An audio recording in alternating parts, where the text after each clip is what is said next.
365, shake my hand. Which camera is on? There we go. Shake my hand. Hope you guys are doing well. This is not meant to be a long video. It's not meant to be a video at all, to be honest with you. But I was just thinking and meditating, and I thought, let me just share this. Pound USD. You won't see the first trade was not, unfortunately, wasn't on the spreadsheet because I took the entry before the spreadsheet was public, right? So we did talk about the trade in one of the war rooms, but unfortunately, it didn't make it to the pending order list in time, right? In time for everyone else to have it in the academy. Look, long story short, supply, fresh touch, right? So right now in the current plan, I'm hoping for a retest, right? So I'm telling you this because I feel like closing this trade, to be honest with you. I'm hoping for a retest, and then that's the sale that then open a new sell position according to our pending list order somewhere in there for that. So I'm hoping for something that looks like that. But anyways, moving on to the actual analysis platform, I prefer to do everything on trading first, right? And the reason why I want to make this video is because it's actually quite important. A lot of traders forget the basics. If you joined the academy last year, it's a perfect time. Let me just quickly get more real estate on the screen, if that's okay. I'm just going to stop my video. Yeah, there we go. That's better, more space for me.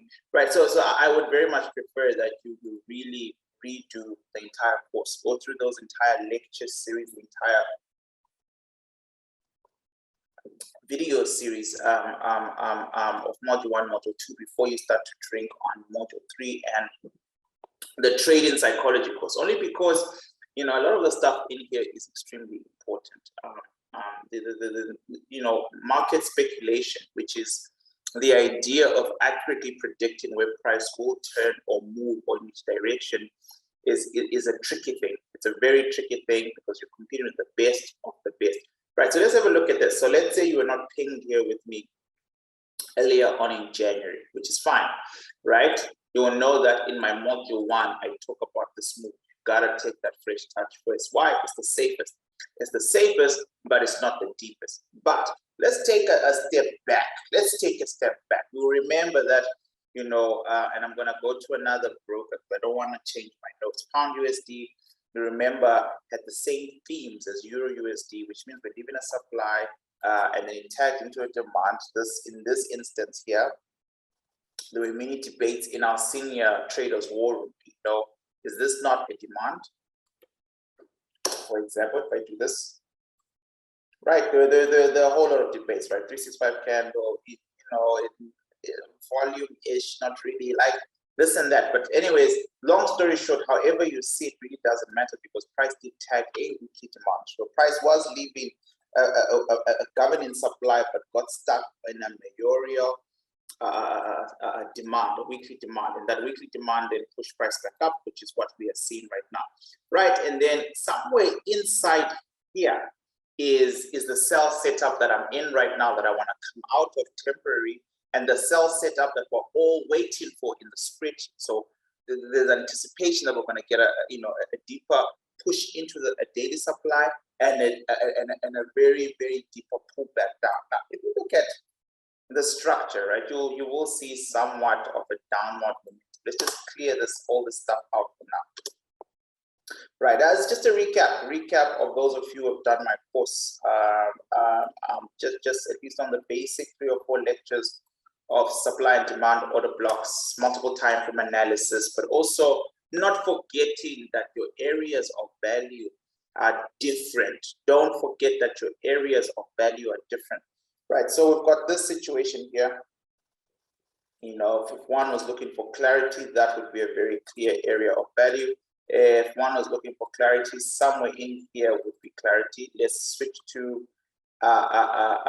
volume-based candlesticks, right? So we've got this thing, all right? So we know that if price is to make its way up, it's gonna have to dance with a couple of supplies coming up, right? Nonetheless, and you could do something like this, because to be honest with you, this is what price is reacting to right now. So we've got this situation, layer upon layer, supply upon supply, sell pressure starting to slowly build up. But you've also got this situation. So now I'm pulling from module 2, and that's it. That's what I'm trying to say. The course requires mastery, right? So you need to know where you are. So I've got a leg. I finally got a leg. So I've got a leg, I've got a swing high, swing low, and I've got a bunch of supplies, and I'm trying to see where price is going. But once I have a leg, swing high, swing low, looking at the direction of the leg, I can see that this leg is going down. Because the leg is going down, I'm going to draw a downward Fibonacci. If I get a downward Fibonacci, I can start to look for my golden areas. Now, I could throw in the supply and demand curve, but that's not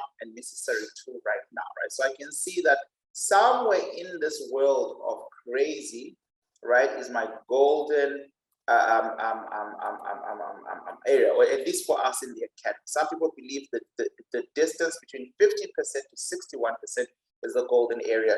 I prefer to wait for 61% to 78%, right? So for a much deeper retracement, right? So now that we know this, let's make the golden area yellow. And remember, this is not for multiple time frame purposes. It's very important to remember that the time frame here is we're still very far away. We are on the weekly time frame, but we want to know.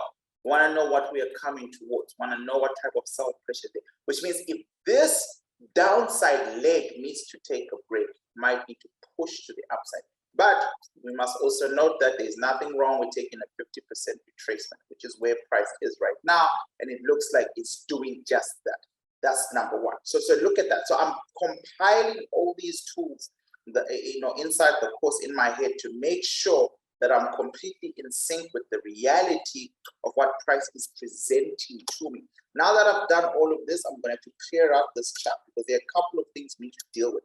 We now know everything about price direction, where it's moving, the swing low, swing high, and the fib levels, and the fact that it's switching over 50% fib level. The next thing that I was thinking about doing, or the decision that I came to, was, well, why not then talk about a couple of things after that? First of all, immediate area of supply or demand. What's the immediate area of supply or demand? Note, my timeline is frozen, right? I'm still frozen on the weekly, and I'm trying to understand immediate areas of value, right? So off the bat, if I come back to normal candlesticks, I would argue that last week, because the week ended up creating a bearish engulfing pattern, that we now have a new immediate area of value, which would stem as a supply. I would also argue that that would be very consistent with whatever the governor is doing. If the governor is leaving a supply and the governor wants to go down and the governor hasn't arrived at a governing demand,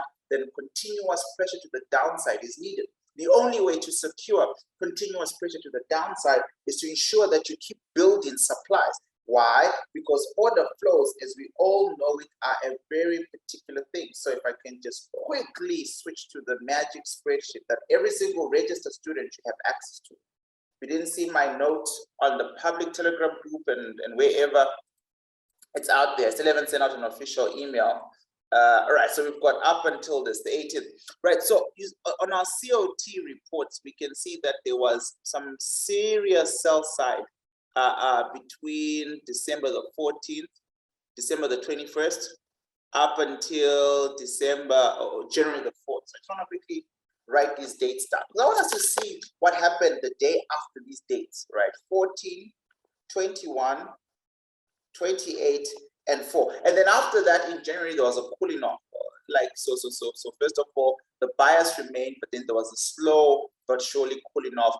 And then almost recently, just about this last week, the third week of January, the markets, they got to a stage of very almost equilibrium, right? So that's where retail traders get stuck in movements, and smart money is preparing to swipe them when they're ready.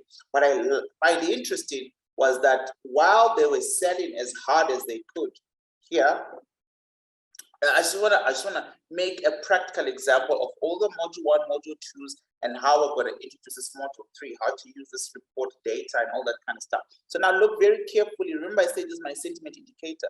Look at this. There were 19,000 orders on the table at the end of the day, including commercial positions, and most of those were still green, right? So the banks, hedge funds, the institutions that we copy, the smart money that we follow, is doing its best to sell, right? And we can see price creating supplies, but the overall market structure is also trying to push push for the upside, right? Because remember, to sell, you got to sell high, you got to push price up, etc., etc.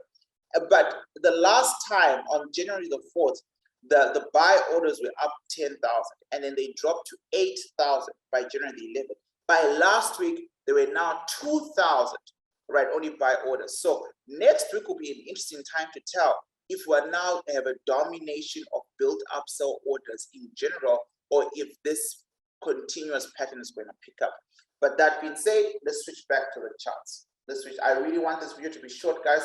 This is day 2 of me not filming or recording the podcast in the morning, and I apologize for that. Right, I had an injury at training this morning. I'm actually got a knee guard on today, and so that kind of like toppled my day. But that being said, we're still going to do a chapter today. Straight after this video, actually, I will be I'm reading chapter 2 of the Retracement of Babylon. So actually about to get the first steps there. Right, so let's look at those dates that we spoke about when sell pressure was excessive. That's the 14th of December, 21, 28, and the 4th, right? So I don't even know why I wrote it there. Let's quickly find the 14th of December.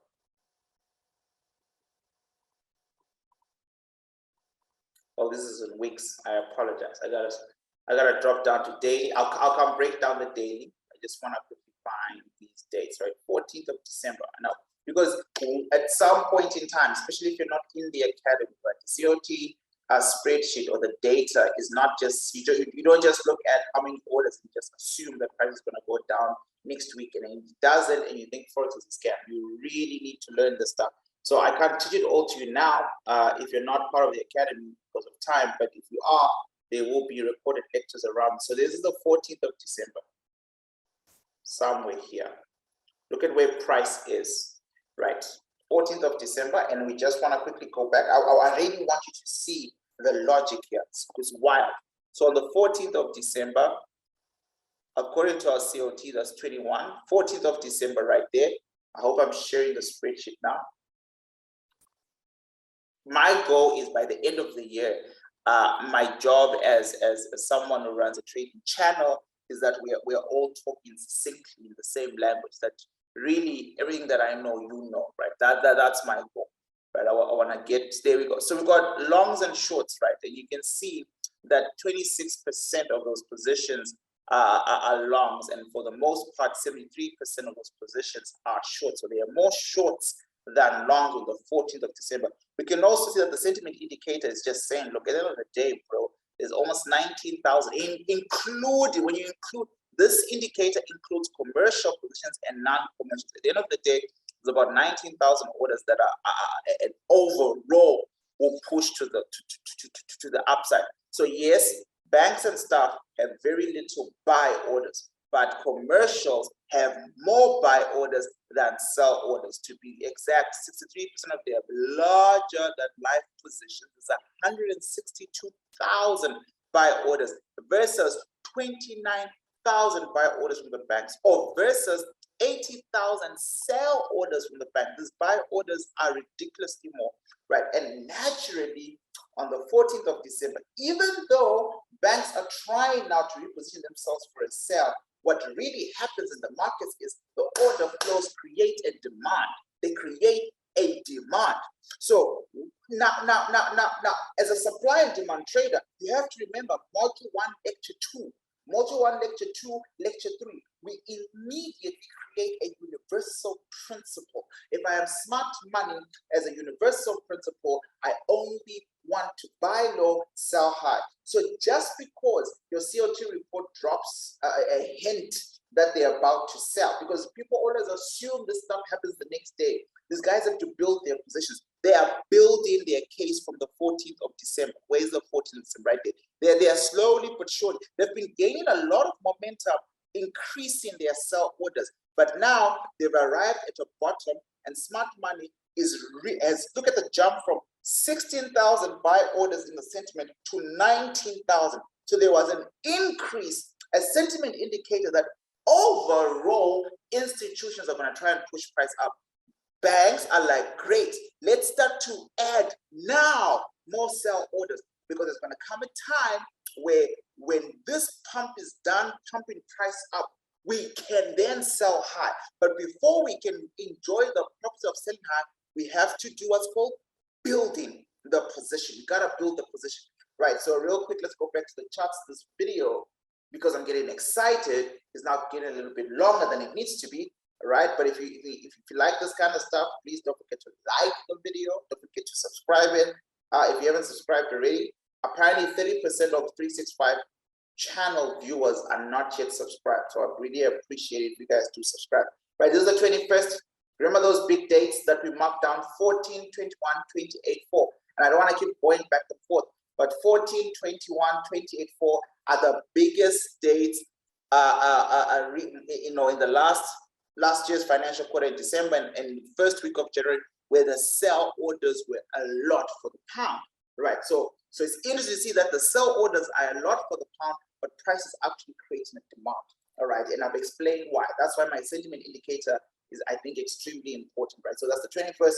And if you look up here, we're looking for the 28th of December. You really have to see this, man. And the 28th of December is the next week where the sell orders jumped to 76% for the banks in terms of selling, and overall more demand would be created. These guys want to sell. There's the 28th, they're bullish engulfing pattern, bullish engulfing pattern where price gets caught just to do what? Keep going up. In fact, the argument is even deeper than that. The same orders that were holding price up here when banks were trying to sell are the same leftover orders catching price right now. That's why I'm going to close my position after this particular video and then leave a pending order, same place, for a retest. I'm looking for a retest of somewhere up here.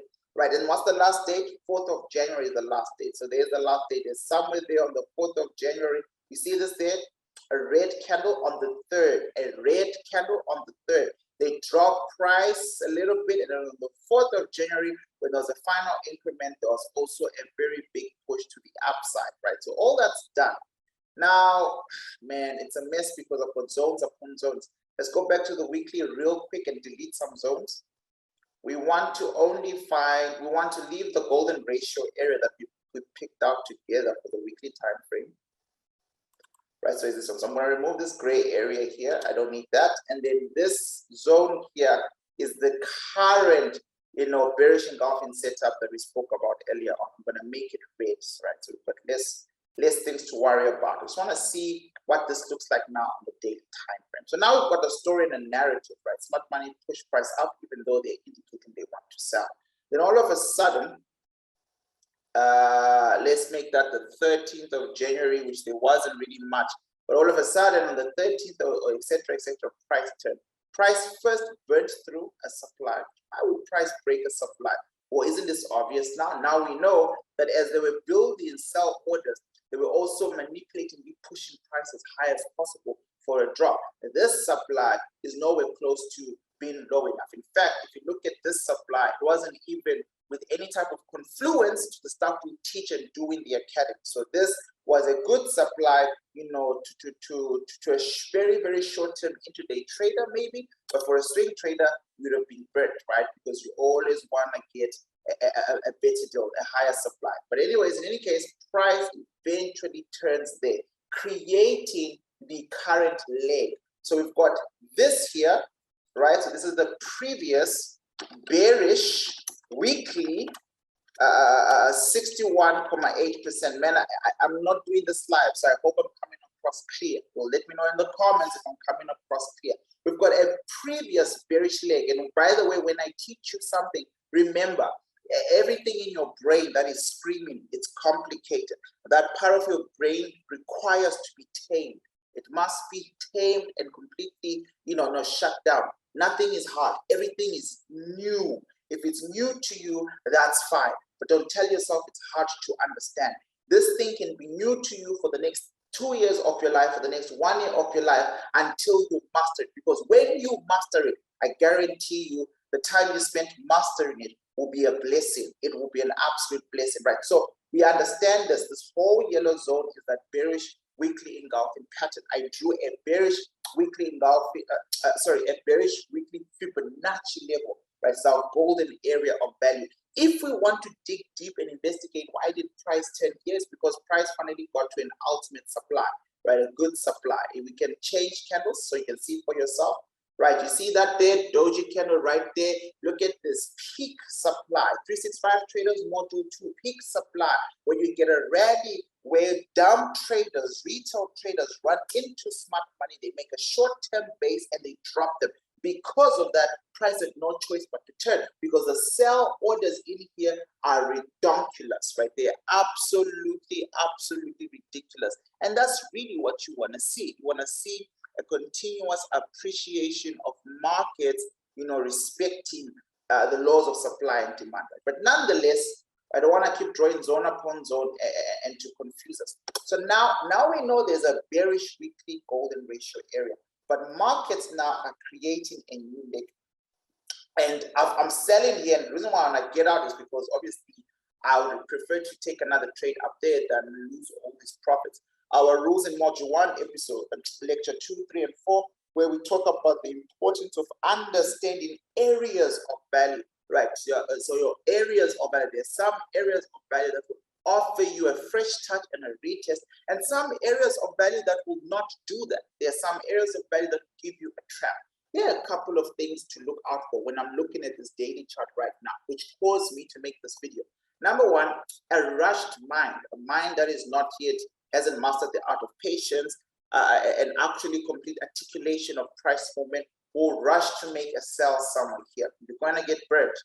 You got to think about lots of things. Is the imbalance being met? Is the imbalance? You mean you could be a guru and go to the smaller time frames and all that stuff and get a high risk reward ratio, but 9 out of 10 times, you know, it's a high risk, right? If you don't respect money, money won't respect you. So this trade to me, while appealing, meaning by appealing, it means I'll get into the trade next week. You have to be careful about that. Your mind will always want you in the markets immediately, because your mind believes if you're in the market, you are in the proximity of making money. And we know that is a trap of the market. The markets allow us to dream about fancy cars, big houses, and its attainment overnight, but very rarely do the markets ever deliver to such dreams, right? The markets are conquered by consistent, disciplined people who understand that compound growth is the only way to maximize. So a little bit of time in the markets and you'll be fine. So this is tricky. I don't want to be a part of that. Right now, this makes sense. So now I'm looking at this thing carefully, and I predicted that price would stop here. Why? Because there was a turning of a reversal where these banks were, the institutions in general, hedge funds included, were adding a lot of buy. So they stopped this leg. So now there's a new leg. So what I did was I took my fib from the latest leg. I teach this when I'm doing my supply and demand curve. Right, so look up module 2, refresh your mind around the supply and demand curve. And when we do the supply and demand curve, we talk about the current leg of price. And here's the current leg of price. Got nothing to do with this leg anymore. The current leg of price is here. And there is my golden ratio number, my beautiful, beautiful Barbie. Right, and I can see there was a last big order, second last big order block that smart money made, right, where they really put that bullish engulfing. Remember, we were looking at this when we're looking for sell orders being built, while acknowledging that we're building buy orders to psych us out. Now prices arrived at this area, and what a coincidence that is at the golden ratio area, right? Those of you who like to beat markets at random, that they're coincidences, I guess that will be a coincidence for you. The rest of us, we know that markets are extremely methodological and that there is order in the chaos, right? It is not a madhouse, as most people like to believe. So I knew that this was going to be a beautiful retracement for who? For buyers, because the buyers who bought here are now taking profits a little bit and they are hoping to buy back up. But if there is enough pressure to sell, and I believe there is, we might start to get an interesting situation. So once again, we go back to the weekly just to see. We've got a bearish engulfing pattern on the weekly time frame there. Those patterns like to be retested normally. So all I have to do is to dig deep now. So I'm gonna, I'm starting to get annoyed by the number of zones and color I have on the chart. So if you can just give me 2 seconds, I'm just gonna mark this weekly bearish engulfing area with some lines. So those in between those lines is that whole weekly area. I say don't come sell here, or I won't be selling there because I don't trust it. So all I'm left with was this extremely beautiful high note somewhere up there. That's all I'm left with, or at least that's all I would like to believe, you know, is happening. And I know that this area is most likely linked to a couple of things on the left. And because they broke through the supply, triggering this one, then this is a 10 times better, you know, presentation of what this area of value would be. And I would actually take the entire pattern on my left here for area of competition, right? So this is it. So this is what we're looking for. I'm looking for a retest somewhere in this region, personally, right? Personally, this is what I'm looking for. I could make it tighter if you're into tight stuff like that, but personally, this is what I'm looking for. I'm looking for a retest. Like I said, when I showed you my live account at the beginning of this video, I'm looking for a retest there, right? So we'll see, because I don't think this buy will hold any further. It was used to pump up, so pretty much sure we lost half those orders, and now it's being used to sustain the area of value for the most part, right? And if this setup doesn't work out, well, then we have to reconsider the entire direction of pound USD in the long term for swing traders. The temptation to draw trend lines, you know, is generally, you know, a strong one. So just be very careful of that. Be very careful of that.